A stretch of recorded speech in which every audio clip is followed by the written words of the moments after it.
আজকে আমার শ্বশুর বাড়ির সবাইকে দাওয়াত দিয়েছে আমাদের বাসায়। কি ভাবছেন ভালোবেসে দাওয়াত দিছি? আরে না, আজকে আমার হাজবেন্ডের পর্দা ফাঁস করবো সবার সামনে। ওর ভালো মানুষের মুখোশটা টেনে ছিঁড়ে ফেলবো। কি আপনাদের জানতে ইচ্ছা করছে না আমার হাজবেন্ড কি করেছে? তাহলে শুনুন। আমার নাম মনি, আমার হাজবেন্ড শিহাব।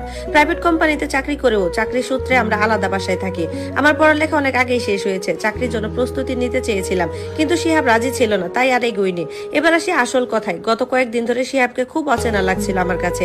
মানুষটার আগের মতো নেই। রাতে ফোন নিয়ে ব্যালকনিতে চলে যায়, যে কোনো মেসেজ আসলেই ফোনটা উল্টো করে রাখে। মাঝরাতে ওয়াশরুমে যাওয়ার নাম করে বাইরে গিয়ে অনেকক্ষণ ফোনে কথা বলে। প্রথম প্রথম আমি নিজেকেই বুঝিয়েছি না, আমি হয়তো বা বেশিই ভাবছি, কিন্তু সন্দেহ নামে জিনিসটা একবার যদি মাথায় ঢুকে তাহলে সহজে বের হয় না। একদিন রাতে শিহাব ঘুমিয়ে পড়েছিল, ফোনটা বালিশের পাশেই ছিল। আমি অনেকক্ষণ দ্বিধায় ছিলাম, কারো ফোন চেক করা ঠিক না, তবে শিহাব তো আমার হাজবেন্ড, আমার অধিকার আছে ওর ফোন চেক করা।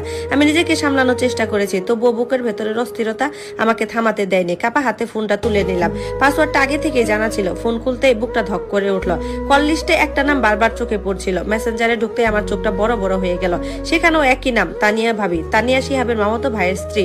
প্রথমে বিশ্বাসই করতে পারিনি, ভেবেছিলাম হয়তো স্বাভাবিক কথা, কিন্তু মেসেজগুলো খুলতে যেন মাথার উপর আকাশ ভেঙে পড়লো। মেসেজগুলো এরকম ছিল: তোমাকে খুব দেখতে ইচ্ছা করছে আজ, ওকে কিছু বুঝতে দিও না, তোমার সাথে থাকলে আমার শান্তি লাগে, নীল শাড়িতে তোমাকে মারাত্মক লাগে, আরো কত কি। আমার হাত কাঁপছিল, চোখ ঝাপসা হয়ে যাচ্ছিল, বুকের ভেতর এমন ব্যথা হচ্ছিল যেন কেউ ছুরি চালাচ্ছে। 4 বছরের আমাদের সংসার। এই 4 বছরে আমি নিজে সবটুকু দিয়ে সংসার করেছি, শিহাবকে ভালো রাখার চেষ্টা করেছি, নিজের চাকরির ইচ্ছাটাও ছেড়ে দিয়েছি শুধুমাত্র শিহাব চাইতো না বলে। অথচ সেই মানুষটাই এখন অন্য একজনের সম্পর্কে জড়িয়েছে।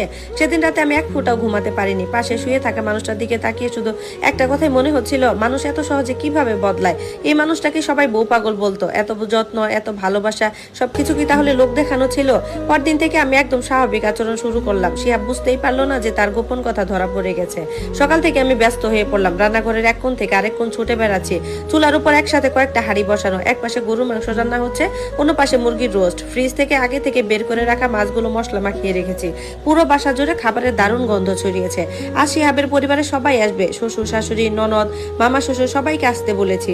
শিহাব অফিসের জন্য তৈরি হয়ে টেবিলে এসে বসলো। অবাক হয়ে জিজ্ঞাসা করলো, হঠাৎ এত আয়োজন কেন? আমি হালকা হেসে উত্তর দিলাম, এমনি, অনেকদিন সবাই একসাথে বসা হয় না। শিহাব আর কিছু ভাবলো না, বরং খুশিই হলো। অফিসে যাওয়ার সময় আমার মাথায় চুমু দিয়ে বললো, তুমি আসলে অনেক ভালো মনের মানুষ। কথাটা শুনে আমি ভেতরে ভেতরে হাসছিলাম। ভালো মানুষ হয়তো বা, তবে আজকের পর তোমার এই মুখোশ আর থাকবে না। আমি সিদ্ধান্ত নিয়ে ফেলেছি, এই প্রতারণা চুপচাপ সহ্য করব না। সবাইকে একসাথে বসিয়ে আমি সত্যিটা বলে দিব। রান্না শেষ করে নিজের রুমে গেলাম। আলমারি খুলে একটা শাড়ি বের করলাম, হালকা গাঢ় নীল রঙের শাড়ি।